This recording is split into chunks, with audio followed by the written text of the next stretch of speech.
Ah.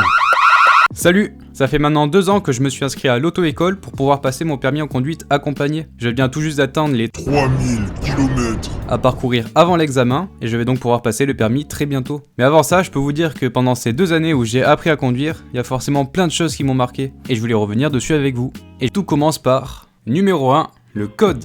Le code, c'est un peu l'étape la plus chiante. Il faut que tu apprennes toutes les règles concernant la conduite et pour l'obtenir, il faut que sur une série de 40 questions, tu en fasses au moins 35 justes. Ça peut paraître beaucoup, mais en vrai c'est faisable. Faut juste que le jour où tu décides de le passer, tu sois sûr de toi. Parce que oui, chaque inscription vale 30 €, donc vaut mieux pas échouer trop souvent. Et c'est pour ça qu'il faut s'entraîner pendant pas mal de temps, soit en faisant des questionnaires en ligne, soit à l'auto-école. Moi, je faisais surtout en ligne, mais ça n'empêchait pas que des fois, avec un pote, on devait aller à l'auto-école pour que le moniteur puisse voir nos progrès. Et franchement, j'essayais d'y aller le moins souvent, parce que ça prenait beaucoup trop de temps. Pour le même questionnaire que tu fais en 10 minutes chez toi, à l'auto-école, t'en as pour presque 1 heure.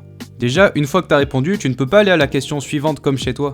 Tu devais attendre que les 30 secondes de la question s'écoulent entièrement. Et en plus, même si toi tu réponds juste, il suffit qu'une seule personne réponde faux dans la salle pour qu'une correction se lance automatiquement. Faux. La réponse était A.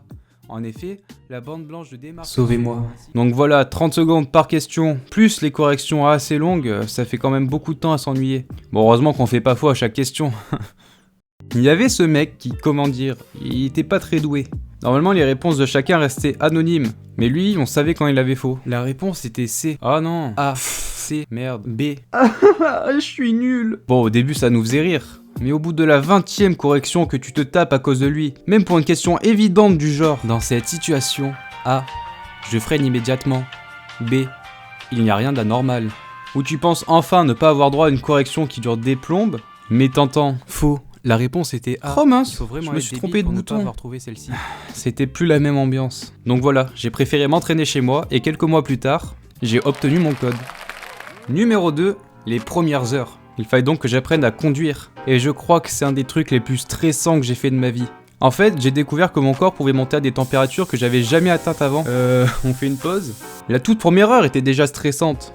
Mon moniteur venait me chercher à mon lycée, et je me suis dit qu'il allait m'amener sur une grande aire vide, histoire de commencer tranquille. Mais non. On s'est juste arrêté sur une place de parking en ville, histoire de m'expliquer les bases. Puis il m'a dit, donc voilà, ça c'était pour les réglages des rétros, donc c'est bon, hein, tu prends le volant, on y va? Ah ok, direct, ça se passe comme ça. J'ai donc commencé à conduire, directement, en pleine ville.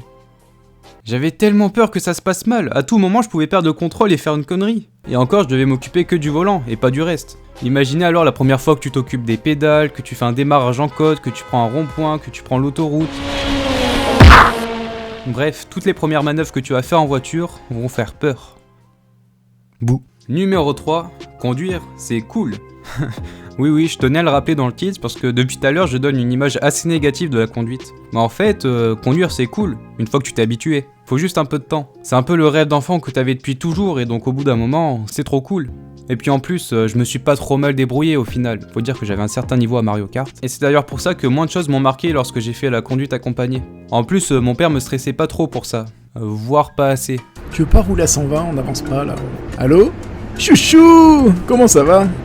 Tiens, prends à gauche là! C'est un sens interdit. Ah oui. Non mais sérieux là? Donc voilà, la conduite accompagnée, au final, tout s'est bien passé. Sauf un voyage. Mais ça, j'y dédierai une vidéo entière plus tard.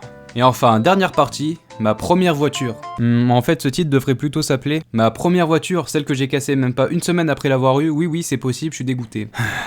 C'était en août dernier pendant les vacances, un jour tout à fait normal. J'étais sur mon ordinateur en train de faire une animation, parce que je fais que ça de ma vie. Et là, mon père vient à la fenêtre et me dit viens voir, je t'ai acheté une voiture. Bon, bien sûr, au début, je pensais qu'il se moquait de moi. Il voulait que je sorte dehors pour me dire. Non, je rigole. Tiens, apporte la poubelle. Mais ça s'est pas passé comme ça. Il m'emmène chez notre voisin, et là, j'ai compris que non, c'était bien vrai.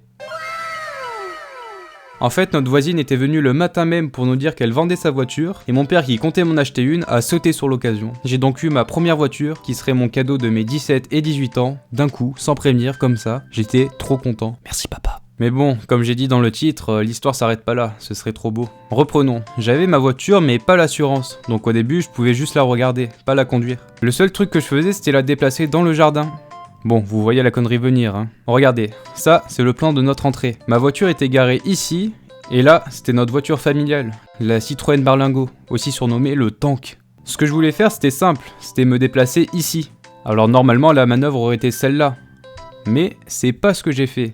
J'ai commencé à faire une marche arrière dans le mauvais sens, marche arrière que j'ai donc ratée, et je me suis retrouvé là.